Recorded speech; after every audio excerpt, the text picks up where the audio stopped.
Yay. I see Connor is still connecting. I see Jeff. I see Jude. Hi. Hi. And Jeff, you said you could be here Can't hear you, for Laura. how many minutes? You That's said me, never mind. What's that? Never mind, it was me. No, yeah, my question is, do you you said you can only be here for a few minutes. I can be here until like 10 of 7. Oh, okay. Well, my hope, yeah, Connor's still connecting to audio. So my main hope today, I do have kind of a bit of I put together an agenda, which I didn't pass out, but we can kind of run through it for status of everything. And then I thought we'd discuss our approach to STRs. I don't know whether Ed is joining us. I don't expect. Hello, Yay, Connor. Okay, so we have Jeff for about 20 minutes. And I thought that our main topic today is going to be discuss our approach to STRs. I do have an agenda. Let me, oh, Deborah DeWan. Yay. Okay, so let me bring up the agenda. And let me try to go to that quickly and just let everybody know what's going on. So first things first, we got to start on time. Yay. I don't know if we'll have Ed. I doubt we'll have Dave Menzies, and I doubt that we'll have Michael. And Deborah, welcome.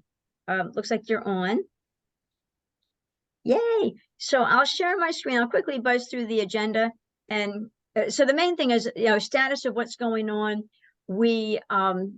I'll run through that quickly, and then we'll just adopt the agenda. And the main topic will be the STRs.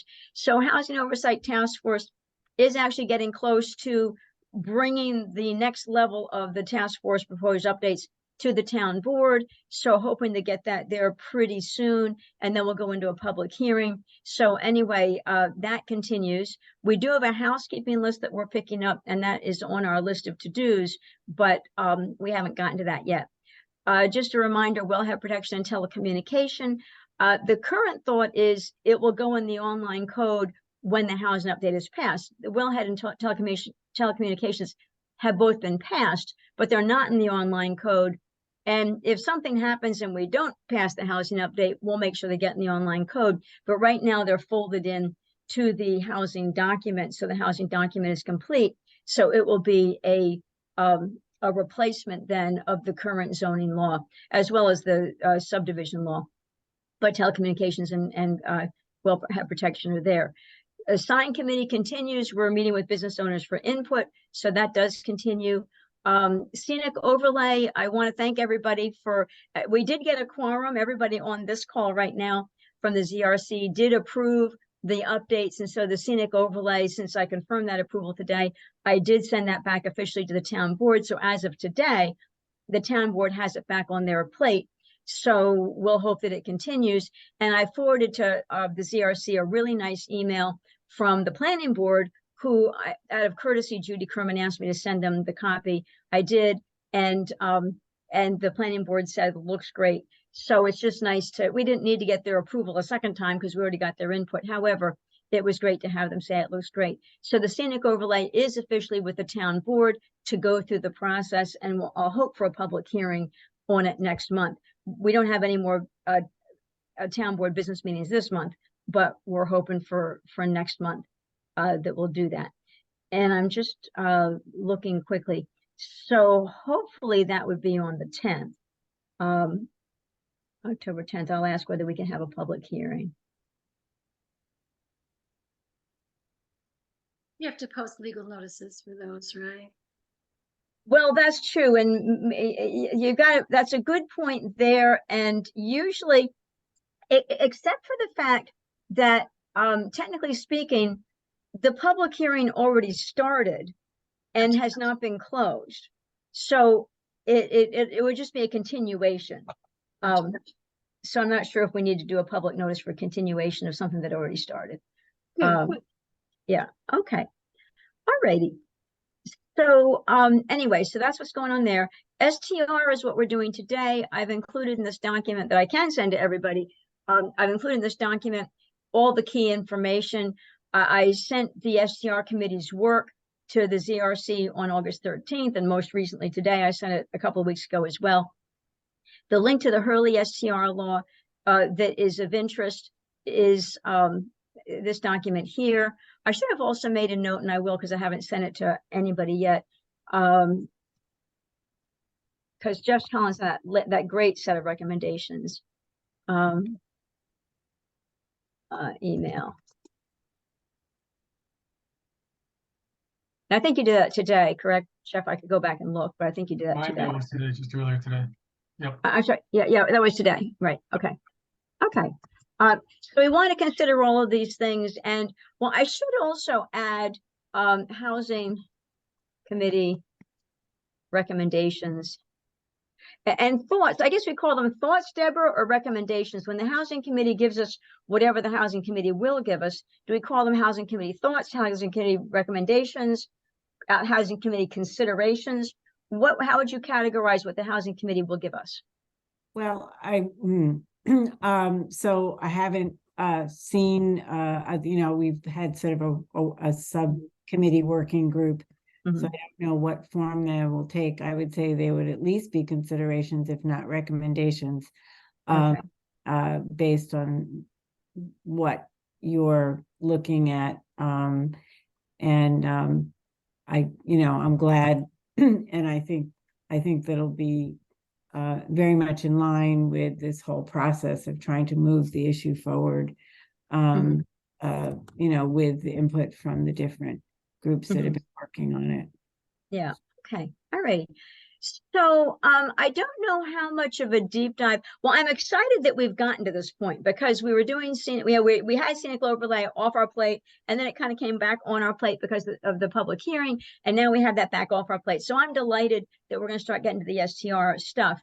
I will say I myself have not done all the homework that that I would like to do.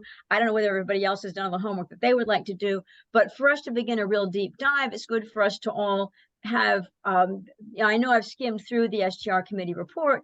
I've skimmed through, and I've certainly read the STR law because I was part of passing it, and I certainly read every word back then, but have I refreshed myself on it? So these are all things, parking lot and definitions aren't a big deal. Those are just referenced in the STR law, so I put them here.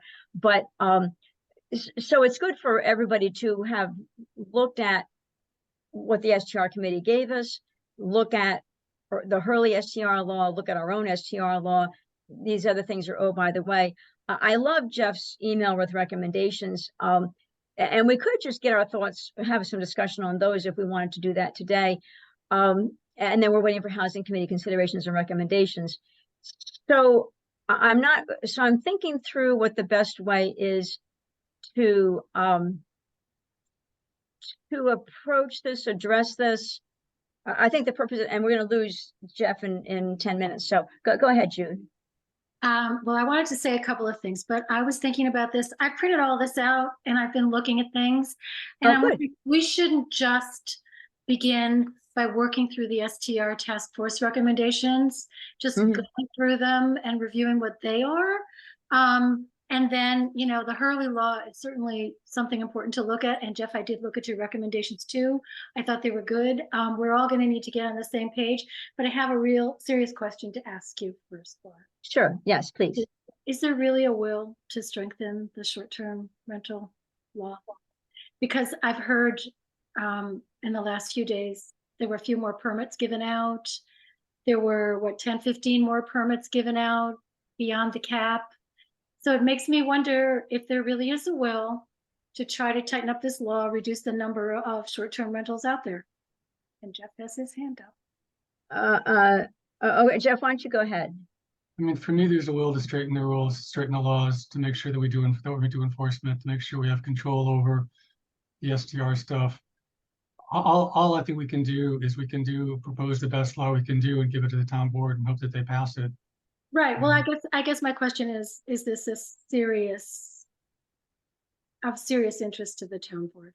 Because I believe, I agree with you, Jeff. I think it's really important and I think we should do it. But then just wondering, because I see more of these coming around, more permits being given out, when I think the hope is to get this under control.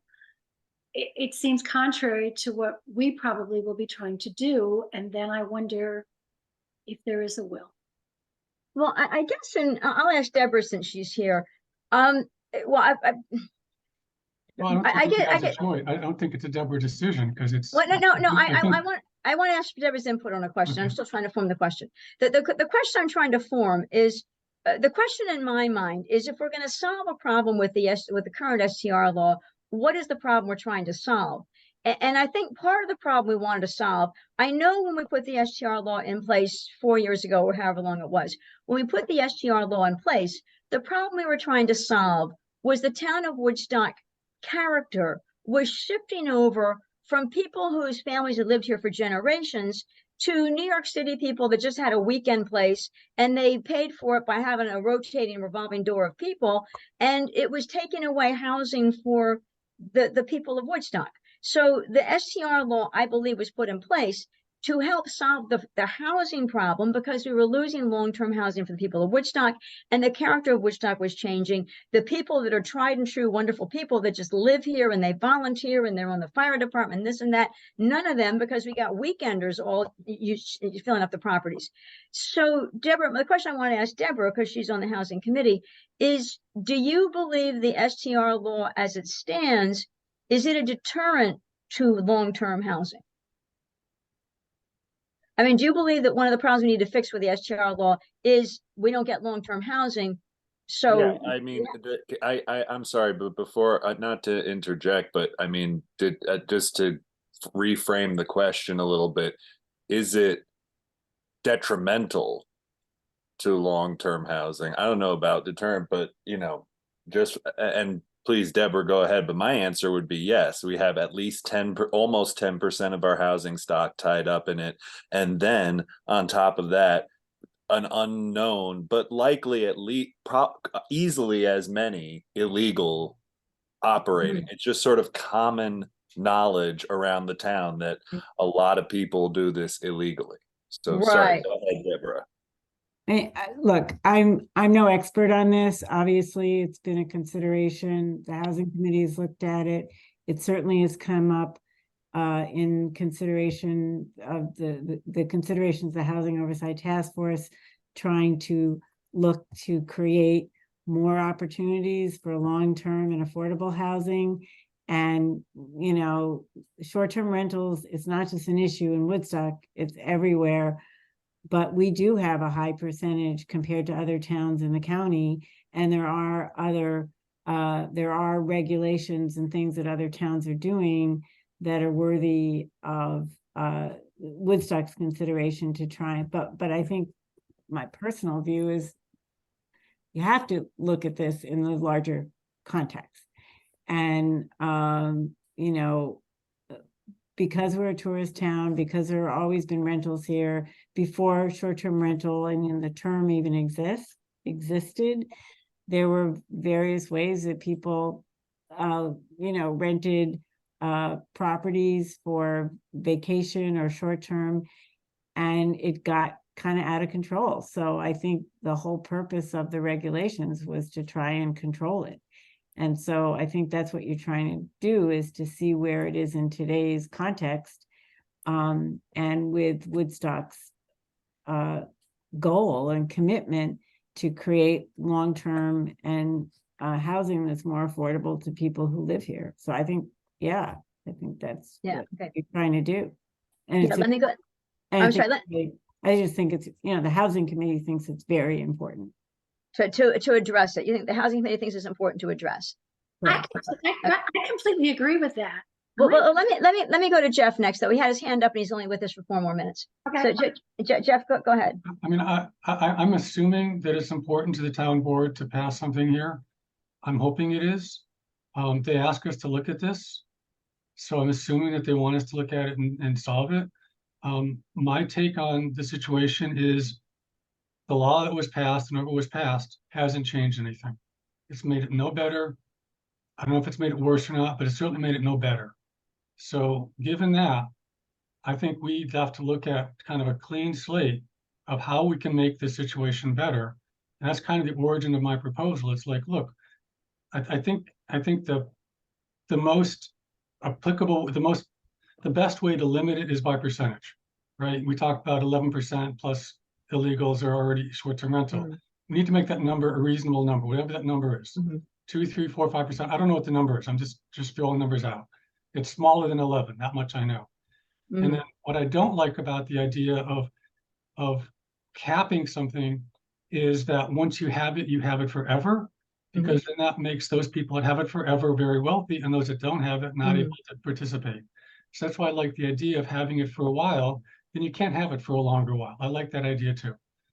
I like the idea of people who live here being able to short-term rental a room in their house while they're there.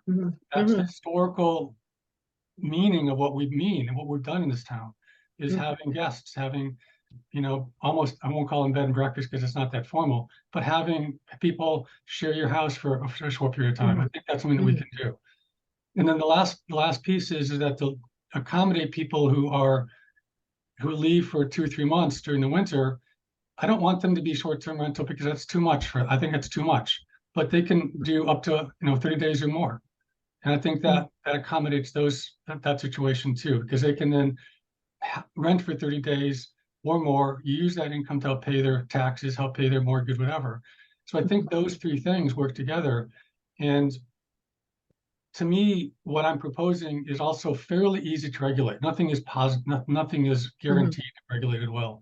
But with what's available with Granicus and what I personally commit to making sure that we get as a county legislator, access to much more than we have now from Granicus. You'll be able to know every single day who's advertising, who's not advertising. Right. We'll get that information. We'll know what they're doing. And then as far as, someone violates it, then that needs to be a severe financial penalty based on, in my mind, based on the amount that they STR for a day. So if you STR for a day at $200 a night, then I want to be 30 times that. That is the penalty. So a month's worth of your STR income goes to a penalty if you screw up. And also if you screw up, that location can never be an STR or not for a long time.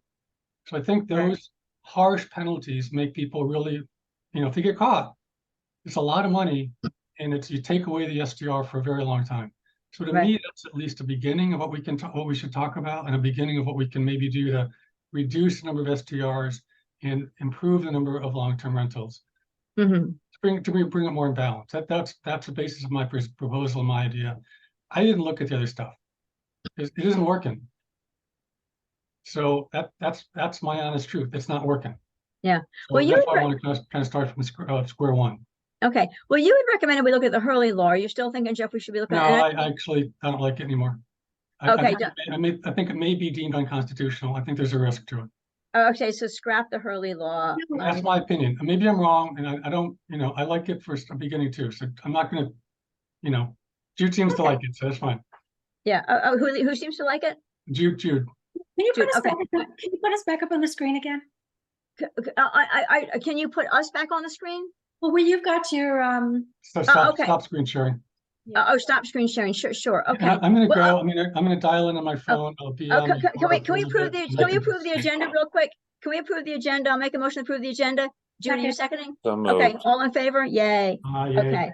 Yay. Okay. So I'll stop sharing here then.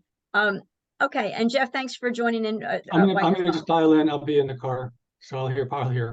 Oh yeah. Okay. Jeff. Thank you, Jeff. Approve. Okay. All righty. So and Connor was actually next. Sorry. I'm sorry, Jude. It's okay. Go ahead. I can wait until Jude is done. Let's just keep talking. Go ahead, Connor. I don't mind. Please, Jude, go ahead. No, I am not. Can you hear me? Yes. Yes.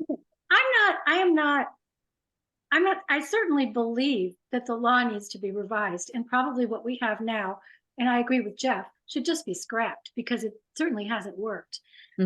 But all I'm asking is, does the town board really want to do this? Because they're still handing out permits, and we had a cap, and now that, and the cap keeps getting bigger and bigger. And it just seems like if you're in the process of trying to get this under control, why would you be issuing more permits? It just doesn't make sense to me. And I thought it was a valid question to ask, because I know this committee's going to put their heads together and come up with something great. But if there really isn't the will there, if they're going to say, oh no, that's too extreme, or that's not really what we want, then I'm just asking the question. The other thing I just want to say is while I agree with the idea that we want to have more long-term rentals available, I also think we need to have more houses available. I think a lot of those homes that could have been a home for a first-time homeowner have gotten snapped up for short-term rentals. So we have to look at that too. It's not just about renting. It's about people owning and being part of the community. That's what you said. I mean, I've been researching this. I'm ready to dive in. Okay. I thought it was a valid question. I think I for whatever it's worth, I think it is a valid question, though I don't know what the, and again, not that I'm saying we shouldn't be asking it, but I don't know the utility of asking it here and to Laura.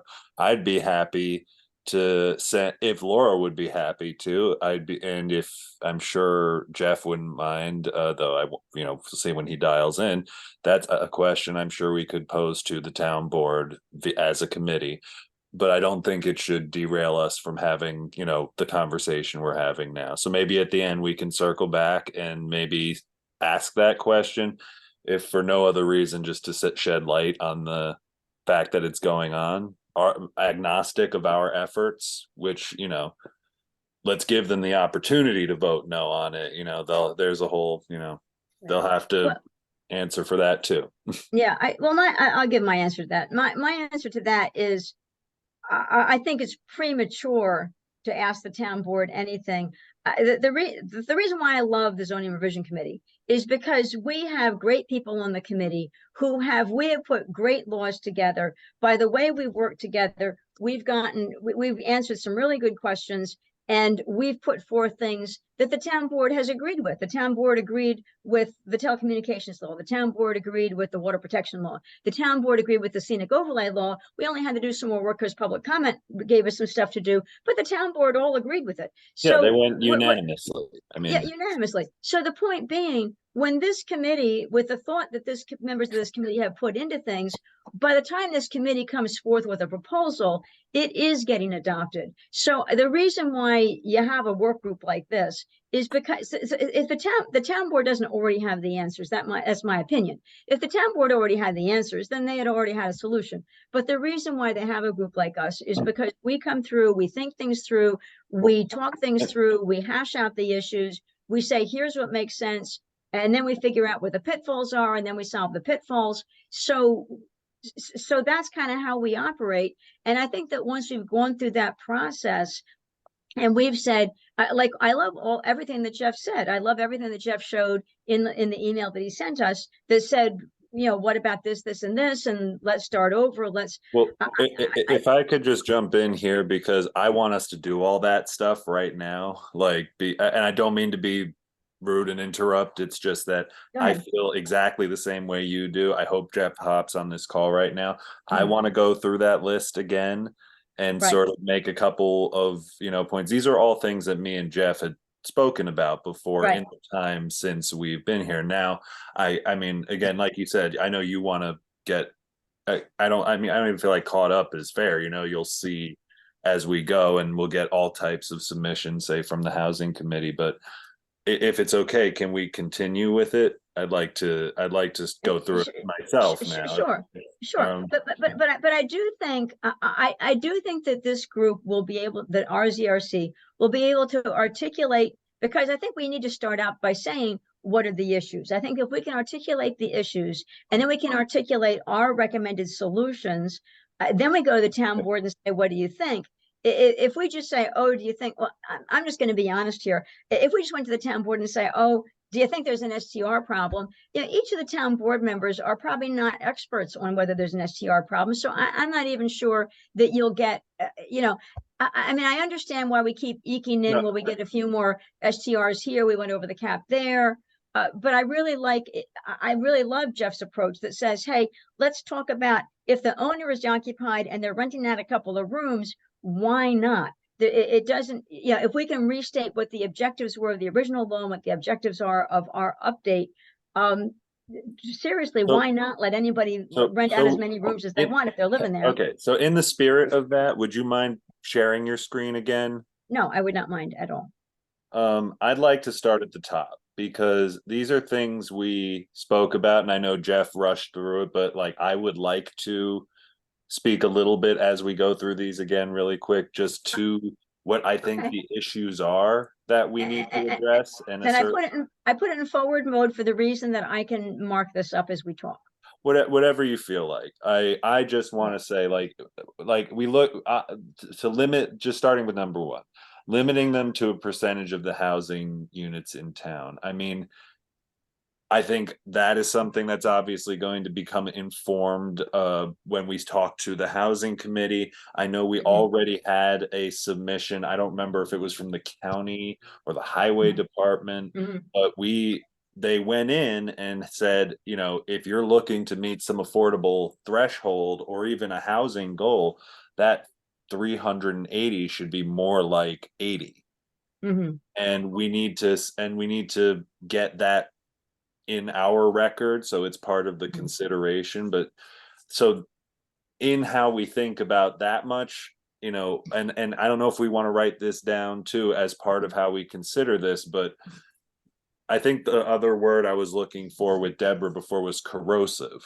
When we have a law that is even a little bit vague and permissive, again, the idea of homeowners supporting themselves is, of course, something we want to foster and protect, but we have to be mindful of this trend we've been seeing of LLCs or just people who aren't present. And to speak to what you were saying before, Jude, while I understand your point about housing, but having a first house, stop, Ruby, having a first house as opposed to renting it.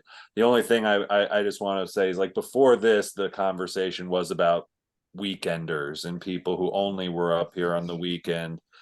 And so as long as someone, to me, whether they're renting or owning, is living in those homes, that's like my primary goal. But I do want to think about that more. Obviously, I think it's a fair point. Right. Well, it was different. It was both, not one or the other. It was just saying, keep this in mind too. Yeah, absolutely. But that as well. Not but and. Right.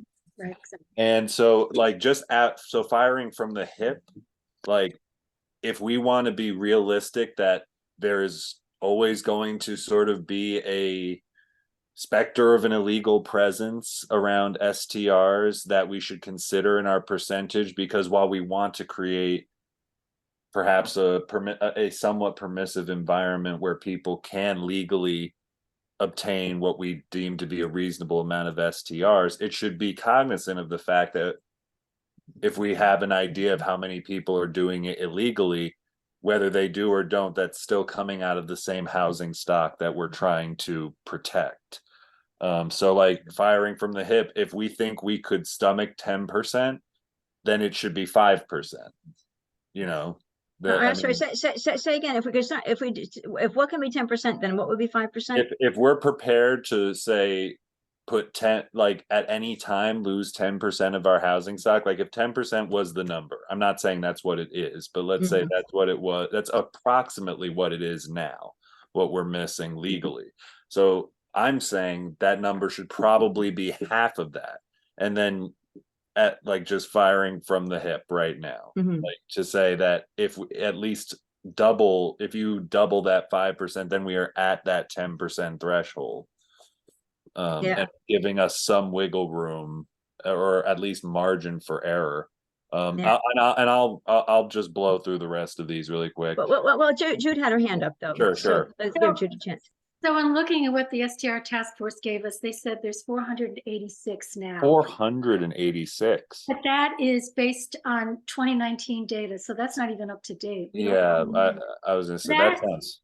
Yeah, well, I think that's probably what I have read in other, I read in an article, I think it was in the Albany paper, that was the number they used, was close to 500. And they say that's about 11% of all the dwelling units in the town. Yeah, so you could easily see, and really, like, that's you could easily see that doubling, you know, when you add in the illegal. Well, I think this includes illegal and legal.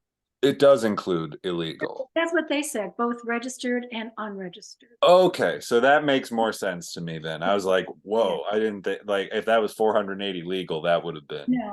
No, I think at this point, I don't know what those numbers are now, because this is data that they said is a fall 2022, which is from 2019 ACS data. So Yeah, so that's maybe something for us to note as well, is we should try to get a read maybe on some of the software that monitors the STR advertising, so we can get a rough idea in our area of how many illegal STRs have been discovered or we are aware of at the time, or at least see what is being done with the information. So that's kind of my note for one, and based on our goal. Now, if I can just quit, and I'll move through it, you guys do the same. And an STR license is granted for a 3-year period. The thing, I see what he's trying to achieve there. I feel like that's a lot to manage. I don't know if I have to kind of ponder on that one some more, to be honest with you. I see it in the spirit of fairness, though I don't see, that doesn't immediately do anything for our housing stock necessarily, aside from rotate it. There can be an unlimited, now this one though, number 3, this is the one we spent the most time talking about, and this is to be reminiscent of both the Hurley law and what the new NYC decision came to, which is, if we do want to say create a more permissive environment where you could say more people can participate in the original spirit of the STR,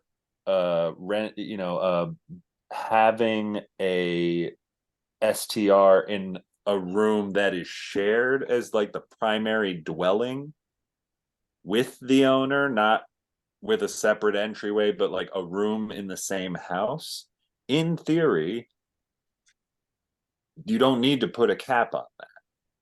I mean, and if we were to substantially roll that back, you could see that being a way to protect the housing stock while simultaneously opening access. I think that does meet what could be one of our maybe secondary goals of being supportive to some extent of, the income that, people wanting to participate in this, if that is a goal of ours. Like you said, what are our goals? What is the purpose of this? For me, primarily housing. Yeah, go ahead, Jude. So New York City they passed a law a while ago. They've just begun really enforcing it. And their rule is the owner has to be present. I mean, they're talking about a different thing because they are apartments, but they have to be present. They have to share the same entrance in order to have an STR, period. Okay. The Hurley law basically says the same thing. You have to be there. I have to tell you, I am in favor of that. I feel like that is what's going to control this, and people speculating by buying houses. And, right now our definition of owner occupied is a little, to me, very odd. But to me, it's like, if the owner's present, then you eliminate a lot of problems. And then it becomes, okay, then it does benefit the people who actually live here, which is the whole point, I thought, in the beginning. So, that's why I would still look at the Hurley law. I know Jeff says he thinks it's unconstitutional, but they just enforced it in New York, and I know there were some challenges. Airbnb and others have taken down every other listing that doesn't comply. So I have a feeling that's going to hold up, and there's no reason why, if Hurley's doing it, why we couldn't do that too. Okay. Now I'm just checking participants just in case. That was just in case Jeff was waiting for me to add him in case he was in the waiting room. So yeah, all right. I guess I want to weigh in let me go. I didn't actually make notes as we conversed about one or two, but let me go back and see if there's some notes that I want to add. So we limit the number of STRs no more than a fixed percentage of housing units in town. I don't have a strong opinion on the percentage, as long as it's something we can all agree on. A possible adjustment is a different percentage in the Hamlet versus non-Hamlet. Dwelling housing. I'm gonna call them dwelling units. We keep calling them dwelling units. We're all Hamlets, by the way. Yeah, there we go. I don't know what a non-Hamlet would be, but Yeah. I understand what he's saying. He's saying, Yeah, we're all Hamlets except for the fact we have two districts. One of them called Hamlet Commercial and one of them is called Hamlet Residential. So when he says Hamlet, he's probably talking about one of those Hamlets, not R8, R3, R5, or 1.5, whatever. Willow's a Hamlet, Lake Hill's a Hamlet. Yeah. What's that? The Bearsville, Willow, Lake Hill, all Hamlet. Even Xena's kind of a Hamlet, even so. So okay. So anyway, so let's talk about that piece first. Do we think that we should just look at the town as a whole, or have a percentage in Hamlet Residential / Hamlet Commercial, right? When we say the Hamlet, we'll just talk about those two parts, those two districts, Hamlet Commercial, Hamlet Residential. Would it make sense to have a different percentage there versus the rest of town? I'm not sure why. I don't think so. I mean, we're trying to, I mean, I think that's getting a little too in the weeds in a way, like, right. Just to expand on something that I wanted to get minds working on in this conversation. Do you guys remember there was a case in like 2019? It was actually kind of big. It was Wayfair versus Montana or something. Wayfair versus Montana. No, I don't think I know it. And it basically was the reason why you have to pay sales tax on the internet now. And it said that if you're doing business like mailing things to another state, then you are doing business in that state. You have what's called nexus in that Right. state.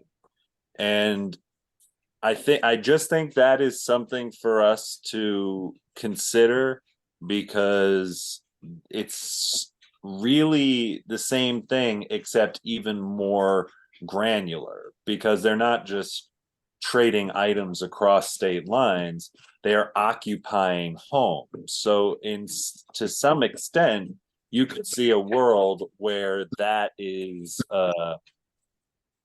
where they have to follow local law. They have nexus in these towns, and while sales tax is a state thing, zoning is for, in our case, a town thing. Right.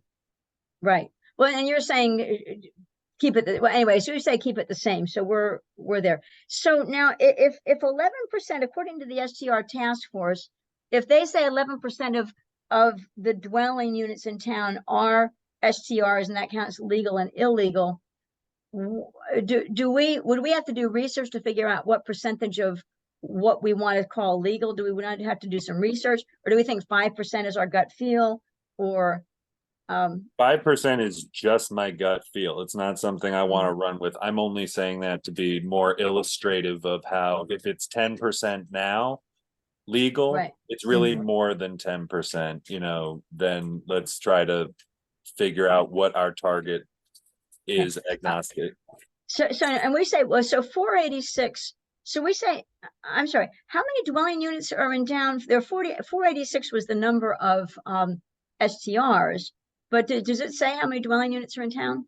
It's 4,250. Laura, it would be really helpful if we could just go through this, because we're kind of,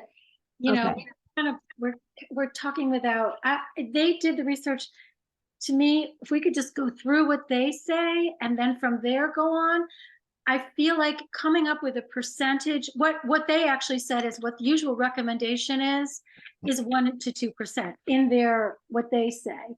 The research has shown usually 1 to 2%, I believe, is what their document says. But for me, a very big decision is whether or not we want to require owner occupancy and define that. That is a huge thing. That's what Hurley did. That's what the Ulster County Planning Board has said is the model law in the county.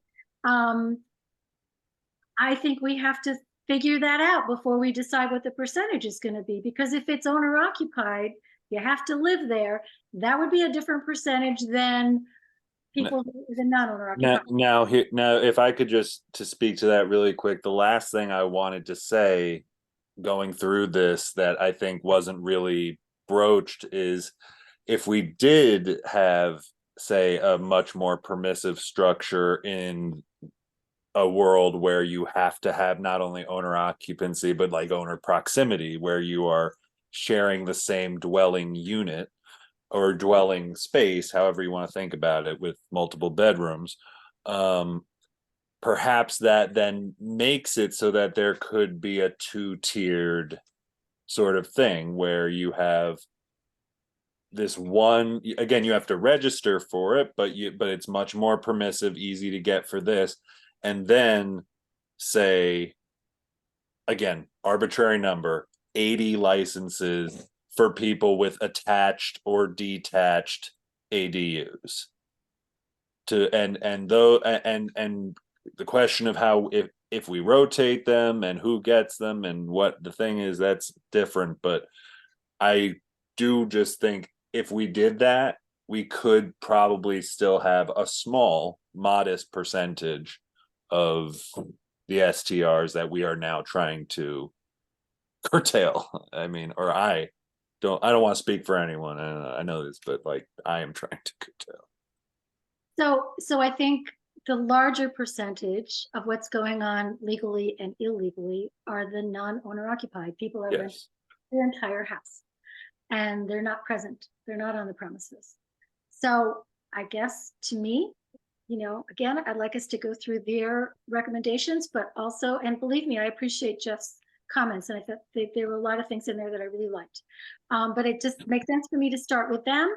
But also that very big question to me is the first question we have to address. Do we want to require that the owner has to be on the premises when they rent short-term rentals? You know, and I think there's two parts to that. I mean, the New York City one is they have to use the same entrance, they have to use the same kitchen, they're in the house with you. Or, you know, can it be an attached accessory apartment, but the owner is present? And then in that case, you would probably want to put a number, a cap on that. But those are, you know, those are big questions before we can start about talking about the percentage. If we're going to continue to allow non-owner occupied, nobody's on the premises, you just rent your whole house, that's a different story than if we say the owner has to be on the premises at all times when they do a short-term rental. And as to what Jeff was saying about people who go away for 3 months, I mean, you've always had the opportunity to rent your house for 3 months or 30 days or whatever without a permit. That's always been there. So what I wanted, I hear you when you say you'd like to start with the STR law. I'm seeing 15 minutes on my clock. The STR task force recommendation. STR, right. But I'm looking at my clock with 15 minutes. I'd prefer in 15 minutes to just keep on talking about Jeff stuff. And then when we start fresh in a different meeting, let's do that. I think that's a good topic for the next meeting. I do want to ask a quick question. And that is, our next meeting would be October 9th. Let me go look at it. There we go, October 9th. I will have a bit of a problem because I'm supposed to have a procedure on the 10th that I'm prepping for on the 9th, that I won't say out loud what the procedure is, but I probably will be, I probably won't be sitting still at my computer. So I don't know if people are okay if we wait 4 weeks for the next meeting, or anyway. I think that's a holiday anyway, is it not? Oh, there you go, Columbus Day. It's a legal holiday. Can we make it another day? Well, the issue is it's hard to find another day that people can make because people have different things scheduled. Yeah, it's going to be tough for me. So for the reason that it's a holiday, why don't we just say we're going to have our next meeting on October 23rd. So I just make a note of that, meeting October 23rd, okay.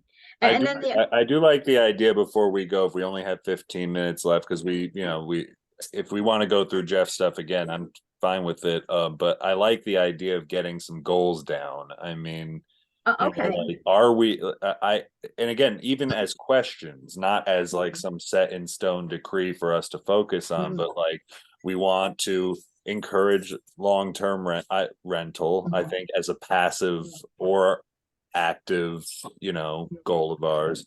We want to, yeah, hang on, let me catch up with you. Um, so encourage encourage long-term rental. and I think perhaps the best way I can phrase it is to curtail short-term rental that erodes erodes our housing stock.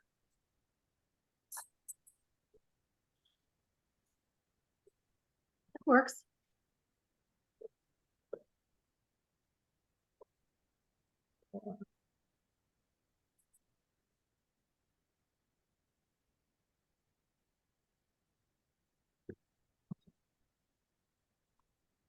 Is that kind of what you mean? So Yeah, let's think that people, yes, I mean that, because, and again, the idea being that I do not entirely, obviously this is complicated, but based on all the conversations I've had and what we're coming out with here, there is a path where it feels like we could sort of have our cake and eat it too. We can protect our housing stock Mhm. and perhaps even come up with depending on where the conversation goes, come up with some sort of trial period or something for this shared space STR as a broader Well, is that a goal though?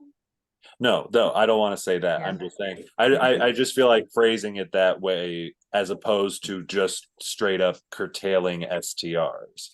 Mhm. Because we can allow we can even change our lens by which we define short-term rental and how we use it, but it's definitely an issue, the issue. I'm sorry, the issue is that I'm You sorry. have to address STRs in this, but our goal isn't to say eliminate them or Right.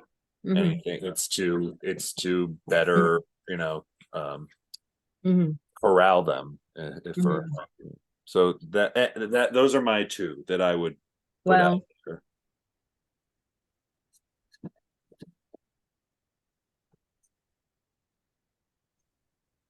in a way, um,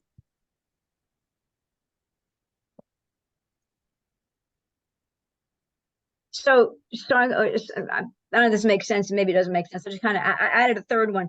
A long-term rental for people that want to rent, but also long-term property ownership for people who plan to live there.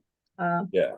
There's property ownership for people who plan And I to do, live.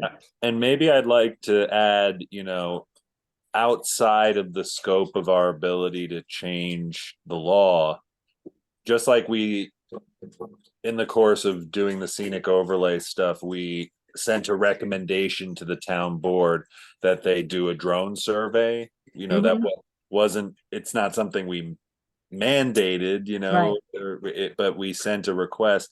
I think we should consider with some of these goals, accompanying the law with some suggestions, like say, well, I don't know, we'll come up with that. But for example, I'm just pulling up my notes from that ADU seminar, and Freddie Mac will finance the development of ADUs. I think it's this county 421F. I don't know if that's state or county, but allows you to exclude ADU value from taxes for over 10 years. That's for attached only, but local municipalities may extend that tax relief to detached structures. So we might be able to find ways to suggest that they, if that the town board might be able to say offer relief to encourage development that within a package that say favors, long-term rental. Oh, and I'm sorry, I know I'm all over the place, but I want to cram this in while we're all here, especially if we're not going to meet for a while. One other thing we had been talking about was the number of STRs, as ADUs that, we imagine could exist. We were talking about too, and this would be a whole new section of our thing. The idea being that right now you're allowed to have, I think, one ADU on your property. Now you could imagine though, okay, again, I always like to use myself. I have an ADU. It's a mother-in-law apartment that's under my house.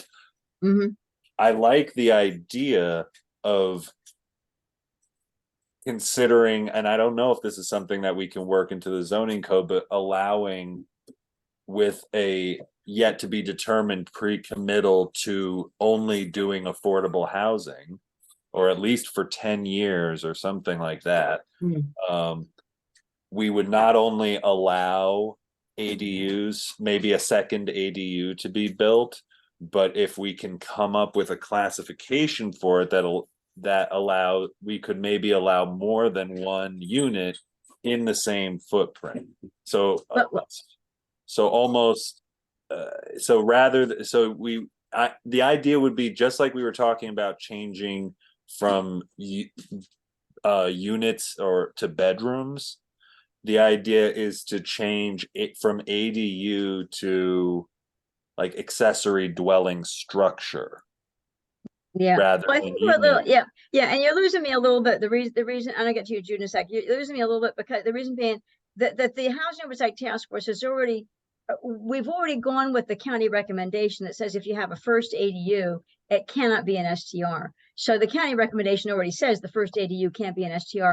And right now, that's what the Housing Oversight Task Force is going with. I don't know whether the board's going to go with that or not, but in anyway.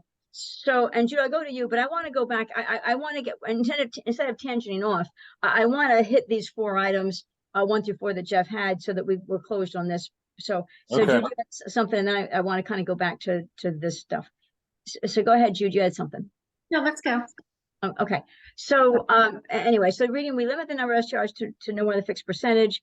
So we're thinking, okay, we're kind of thinking okay to that. It's just a question, what's the percentage? But the idea of a fixed percentage is okay.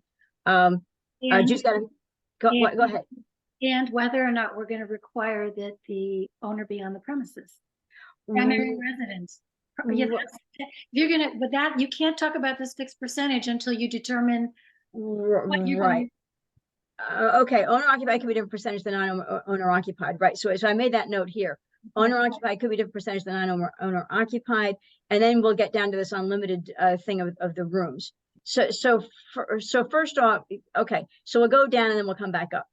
STR license is granted for a 3-year period. At the end of location, it cannot be granted within the next 5 years. I would want to say that I would rather say 1 year. That if you get a 3-year period, then you have to have a 1-year break, because if you have a limit, then that means you're out. You can't do it, and you got to go apply again. And if you don't make the limit, then your time away is going to be more than 1 year. I wouldn't say off the bat you have to wait 5 years. I would say you have to wait 1 year, and then you're back in the queue. And depending on how many are in the queue, you might get approved at the end of the year, or you might not. So I would rather go with a 1 year than a 5 year. I don't know, Connor or Jude, what you think about. I just don't know. Again, if I feel like what I was saying before about, versus structure versus unit and stuff like that. If we are creating framework where we say you can have an accessory STR if you've already provided affordable housing. Mm-hmm. You know, as a, like, if we're imagining a world where we do have this more permissive inside version and we cancel out the housing stock that would be lost by that, maybe we could imagine, you know, that the cap could be higher, as long as, but again, then we're going versus units. It's I guess what I'm getting at is, before we even worry about creating some rotation, which again seems complicated and cumbersome to me, I'd rather see if we can get creative about how we approach the structures themselves so that we could create more housing stock. Sorry. Yeah, well, first of all, because we didn't actually get commitment of that 1 year off, I'm saying. I guess I'd say I'm generally not supportive of that as of now, a rotating thing. But I mean, I'm not saying I'm hard on that, just, you know, as it stands, I don't quite see how that accomplishes our goals. Well, yeah, okay. I think what it accomplishes is people know that if they have an STR in Woodstock, they're not going to have it forever. So they know that there's going to be, you know, they're not going to lock up the license. You know, they're not going to lock up the license. And I'm not sure whether, and I wouldn't, so I think it's probably good to say that your license can be granted.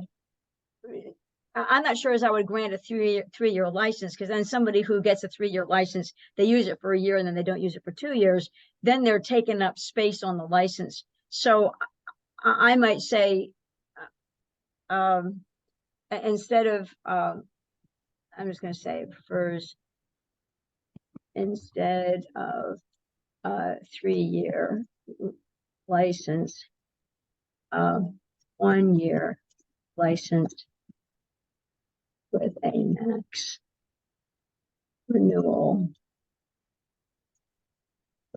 times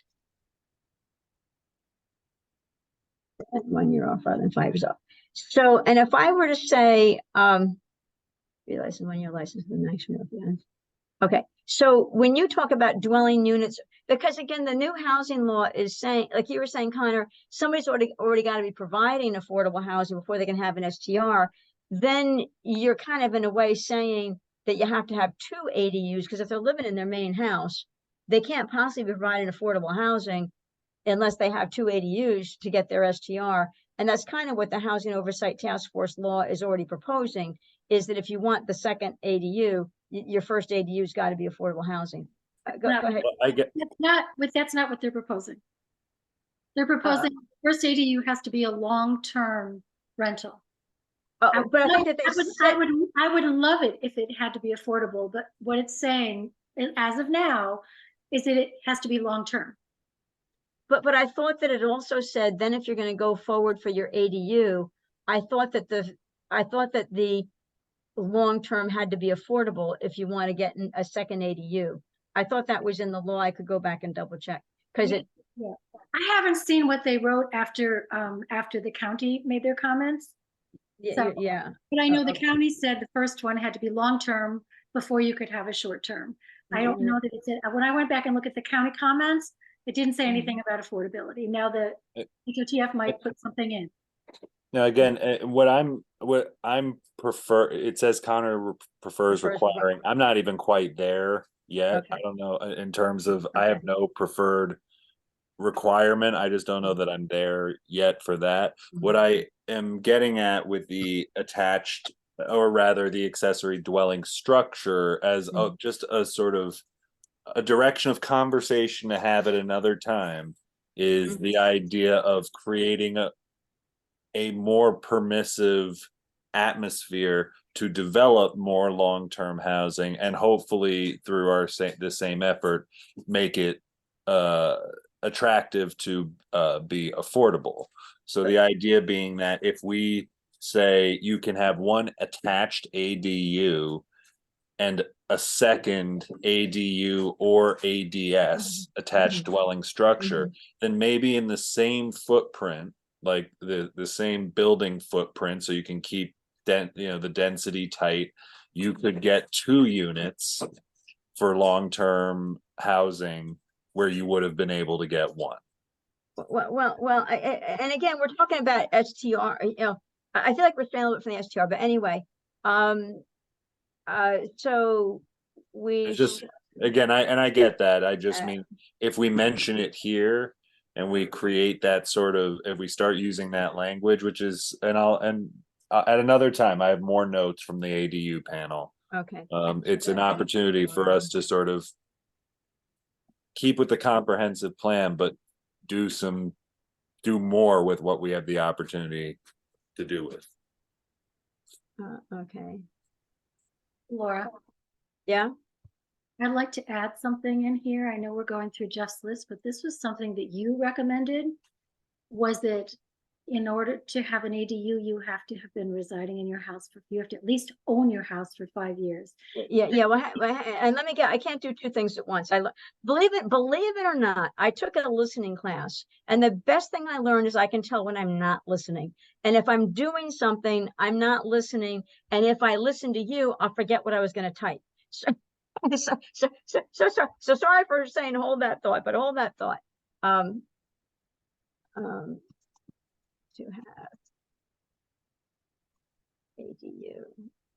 And I know I've got notes that start out with like 3 words in that. What did I say? Because somebody went on. Anyway, my apologies. So go ahead. So yeah, so I know you were saying that you would like it to be, if you're going to have an ADU, you can only have an ADU if the person in the main building is living there.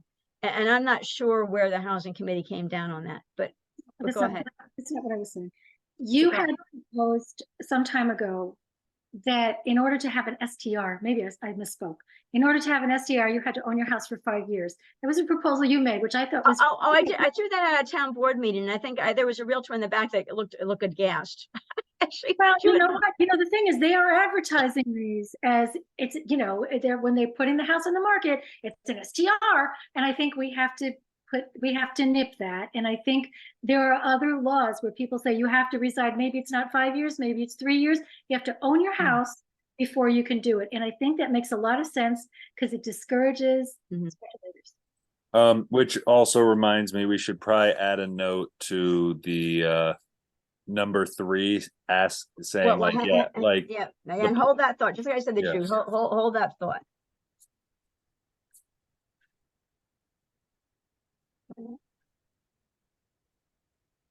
Rocky.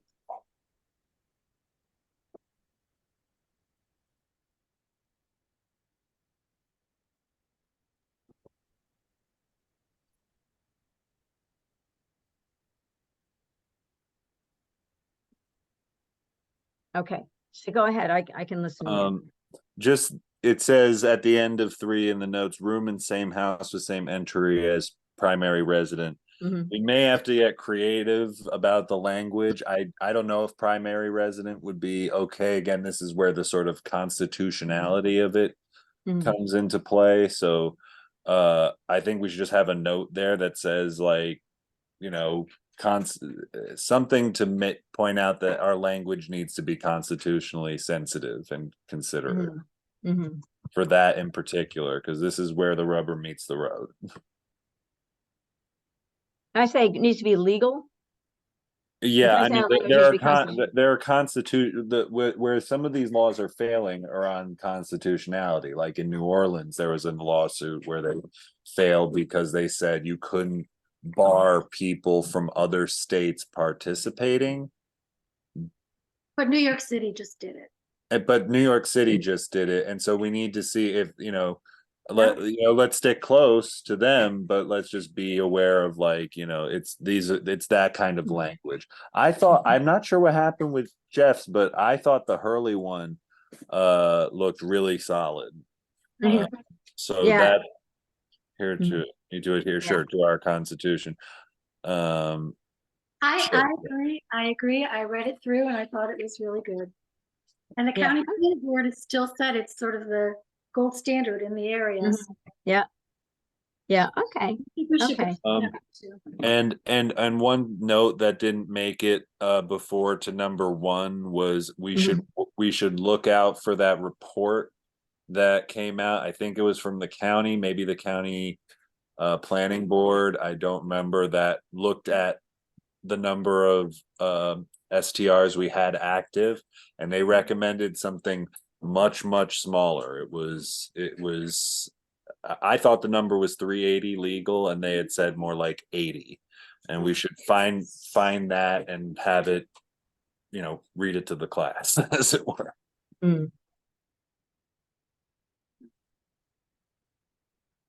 Well, 1% would be 48 or something, right? So whatever. Yeah, I that mean, is. we could feel generous and make it 1.5%. Right, yeah. 1% would be 43.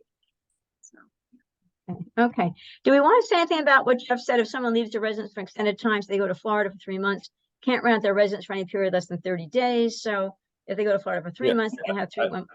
I feel like that's essentially the qualifying language for number 3, because the idea of number 3 is that you have to be present. And I think even if we were to continue that line of thought to the ADU, like we said above, if there are 2 different versions, one for sharing the principal dwelling and one that's either attached or detached ADU, I do feel like owner occupancy should be our goal.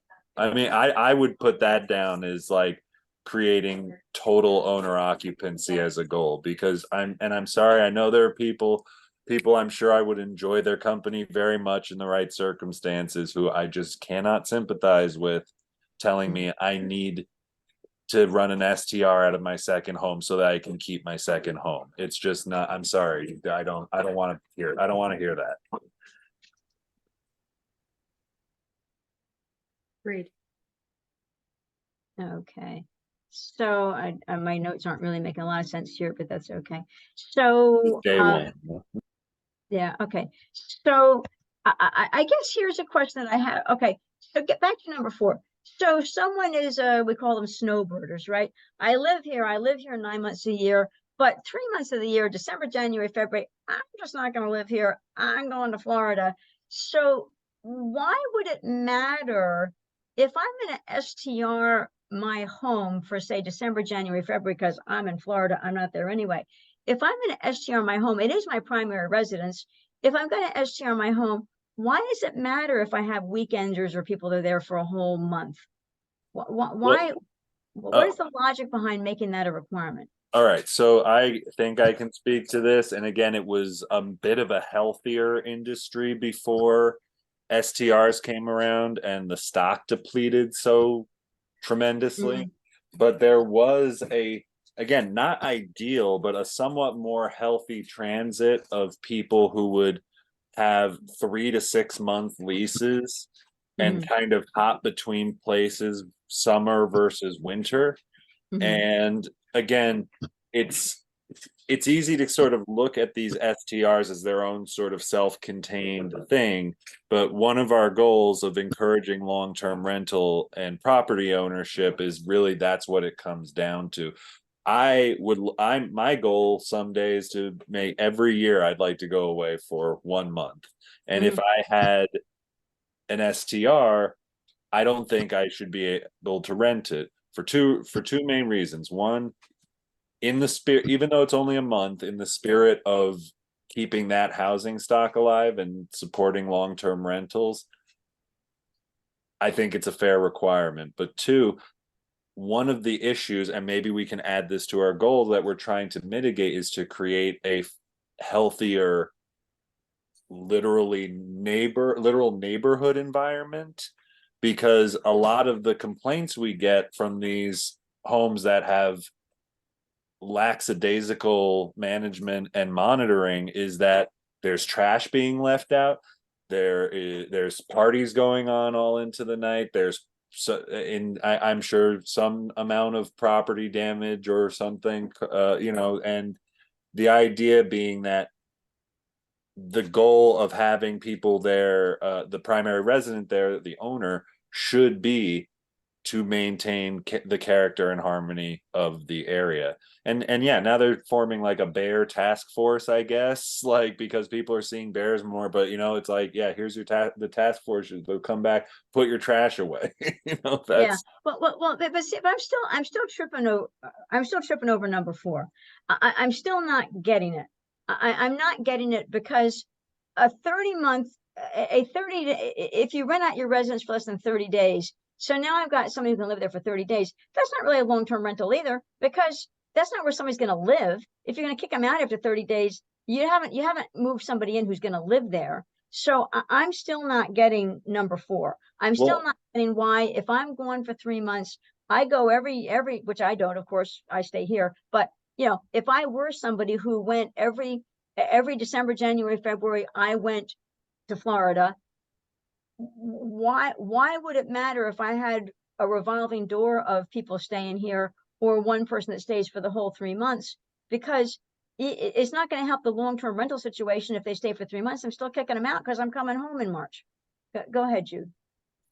It's also the question that Connor mentioned, which is the character of the neighborhood and getting to know your neighbors. And there's a definite difference in responsibility from somebody who's there for a month or 3 months than somebody who's there for a weekend. And I can just give you an example. There was somebody near me who rented out something for a couple of months.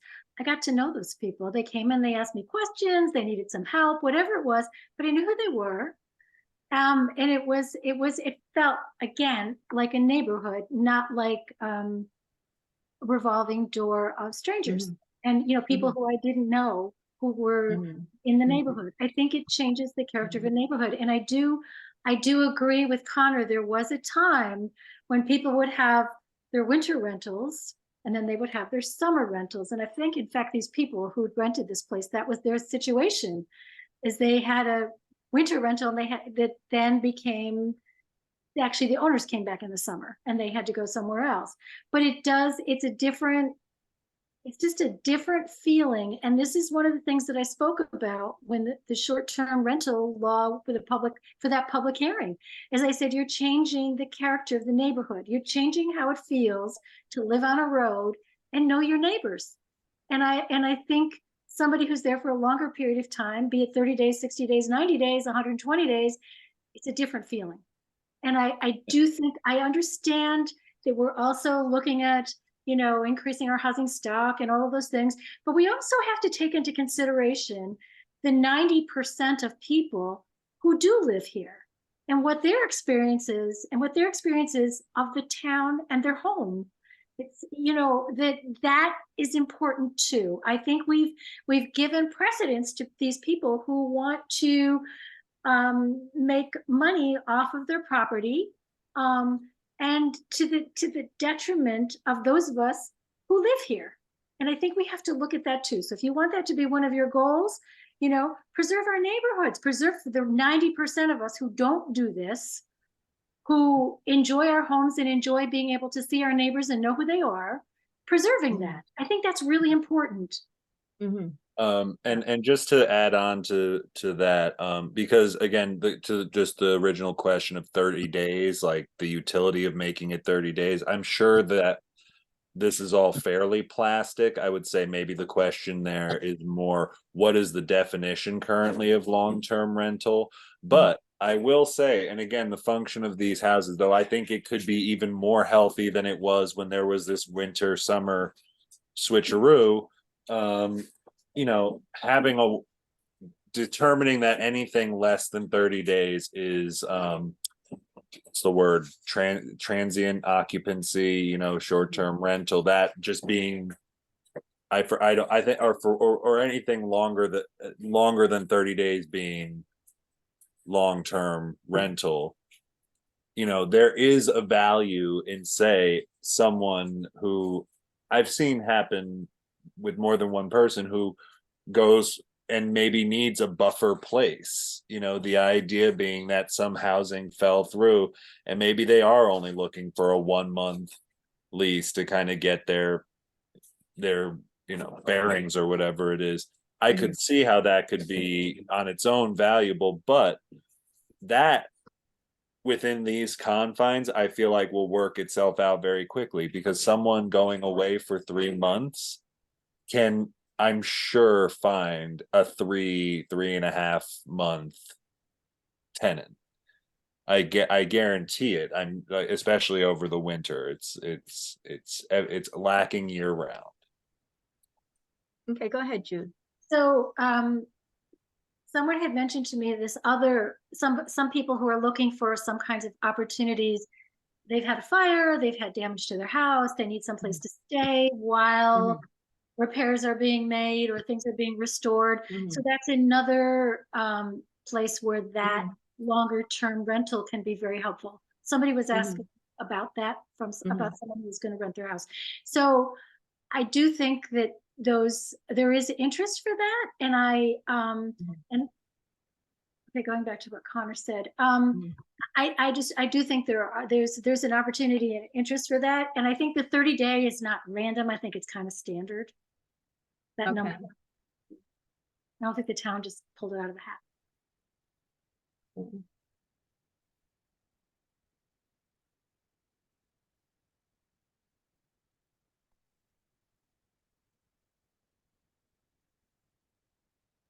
Well, I'm encouraged here. I think we're, you know, again, setting these goals, asking questions of these posts, and then we can do the same thing next week. Maybe transpose the goals, but do the same thing next, or not next week. What is it going to be? Next 4 time. weeks now? Next time. But you know, we'll do it with the zoning, or the excuse me, the housing task force. Is it the housing committee or the housing task force? Well, the Housing Committee, the Housing Oversight Task Force addressed zoning law. The Housing Committee addressed housing issues in general. So the task force was focused on the Housing Oversight Task Force focused on zoning law, and the Housing Task Force housing. But I think that what we wanted to do, in my view, we've done this. I had promised Jude a little earlier in this meeting that our next meeting we would go through what the STR committee thought, that we would spend our next meeting going through that. So Connor, you just said, let's talk about goals at the next meeting. So no, I just meant we would transpose them and maybe expand on them. You know, it's not something, you know. Well, I think maybe an idea is we remind ourselves of the goals we listed here, but then have the purpose of the meeting be to go through the STR task force document and then see if our goals adjust based on what we go through. That's essentially what I'm saying. Can we? Okay. One thing I would say is like curtailing STR. I would say that's probably its own goals, agnostic of encouraging property ownership to live. Well, yeah, but the reason why you wanted to curtail STRs, I thought, because you said curtail STR that erodes our housing stock, make it unavailable for potential residents, then that kind of goes along with we want to encourage property owners, people plan to live here permanently. So I thought the two things went together. I think they're honestly two different issues. I feel like while we can address, you know, primarily we're here to do STR work and understanding that it is out of, or accepting to some extent that it is out of control, to me deserves its own bulletin, but that's my point. Well, maybe I put it first. Encouraging long-term rental and encouraging yeah. So, yeah, sorry. As you jump forward, sometimes you jump forward before I'm ready, so I'm not quite with you yet.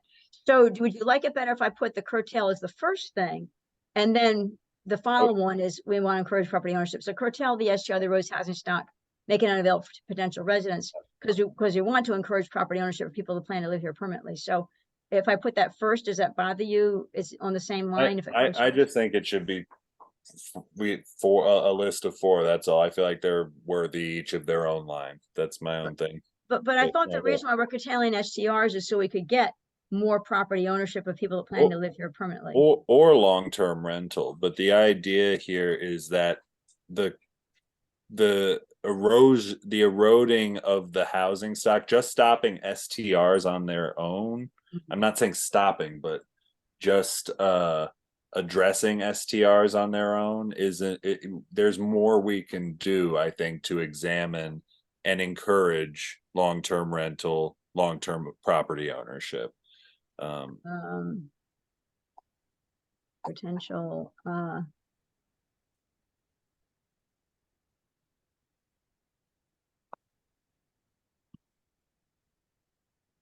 so, And yeah, I think yeah, so it's saying it all, and I know it's a bit of minutia, but it's saying okay. like there's an issue here, and then there are these two other things that are affected by it that independently of that we Right. should just be aware of addressing, and whether or not we go into the law and make changes because of the scope of our ability, maybe just like the drone survey, we can send along a list of suggestions for the town to consider. Okay. Now you were about to say something else and I stopped you while I fixed No, this. that's it. Okay, and Jude, were you about to say something else? I was going to say where I had suggested that someone needed to own their home for 5 years or whatever number we picked before they can Right. apply for an SDR term permit. Mhm. However, we decide to do this. Mhm.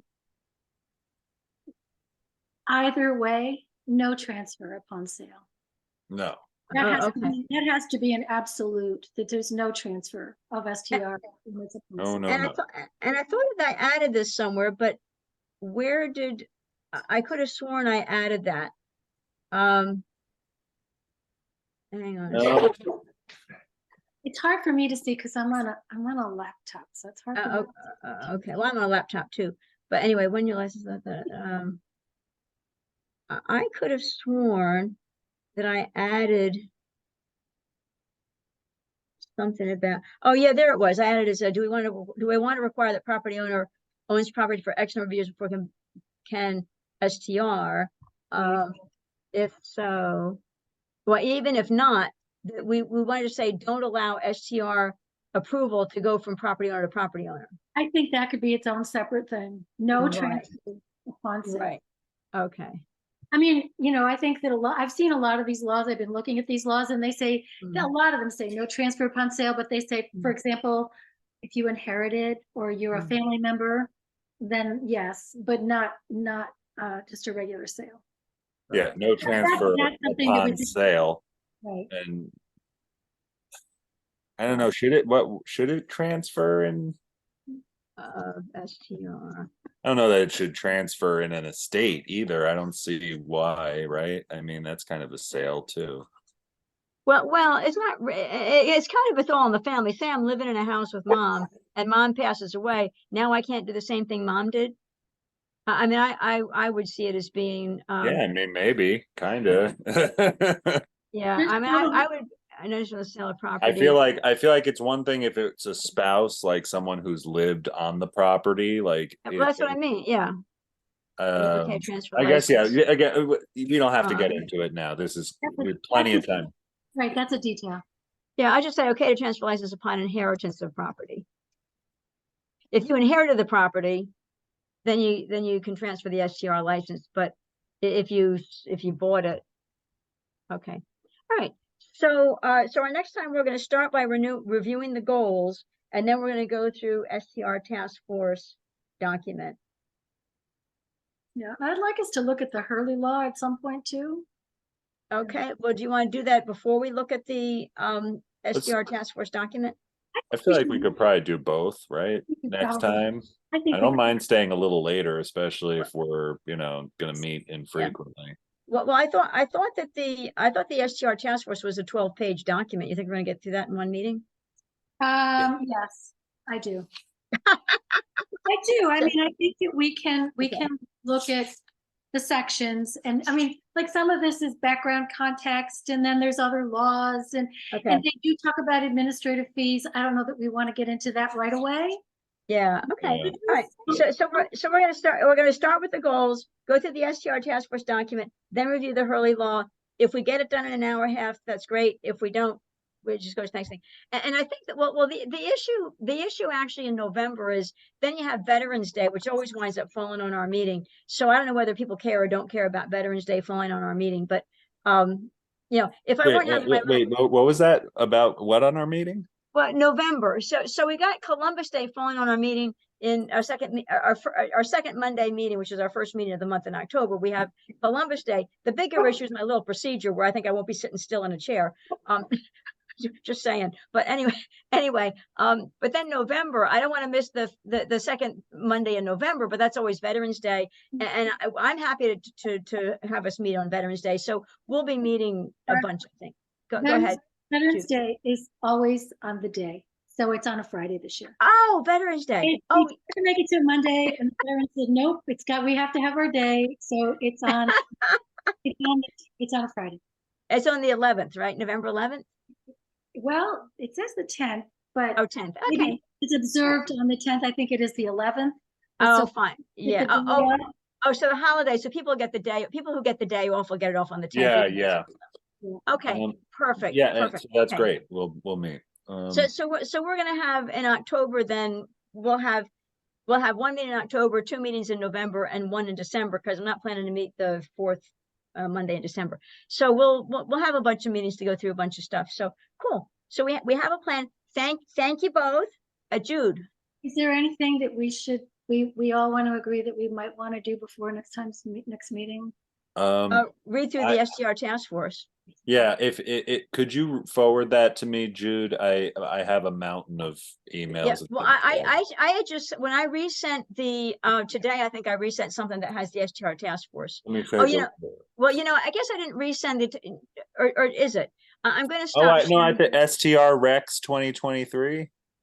Well, yeah, I sent 2 documents because the 2 documents that I attach, one document is exactly as they sent it to me, but being the organizer that I am, it frustrated me. It was a 12-page document with no page numbers at bottom of the page, and I tend to. So let me just hang on a sec. I'm going to. If you want to take some time and reformat it and send it back out, that's fine. I did already. That's why it's got 2 documents in there. One is the one that I formatted so it's easy to work with. The other one is as they sent it to me. But in the other one, I put headers in. And when I put headers in, when you open a Word document online, if you go to if you go to the panel, and I'm just going to show it back to the agenda document. If you're in a document and you say view at the top and you click navigation pane, if I put navigators in there, then you'll get to see the navigators. For instance, if I go here, and if I say view and I say navigation pane, see all these headers here? They show up on the left, and you can just click to any one of them. Easier to navigate. Right. So I added navigation. So in the copy that I sent everybody, in the copy that I sent everybody, there's 2 copies. The one is exactly as they sent it. No, I got it. I saw it. It's the one that says updated, right? Well, navigated. Yeah, but anyway. Right. It's there's one that's STRX 2023. The one you updated is updated STRX. And it has a different date on it. Yes. Yeah, it has a later date because I took what they sent, and yeah. So yes. So if you say view navigation pane, you'll get to navigate through it with what I just said. That was very helpful. Yeah. Well, I mean, how can you?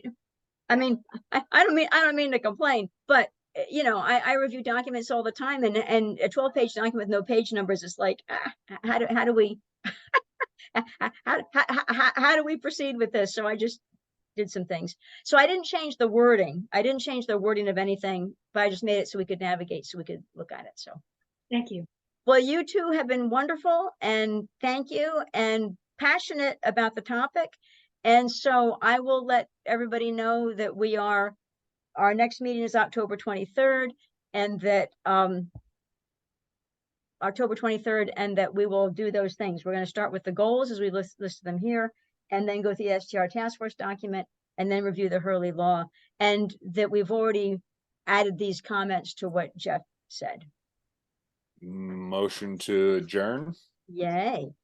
Do I have a second? Yay, Con. Adjourn. Jude, all in favor? Aye. Thank you so much. Great conversation. All right. Good night. Bye. Bye-bye.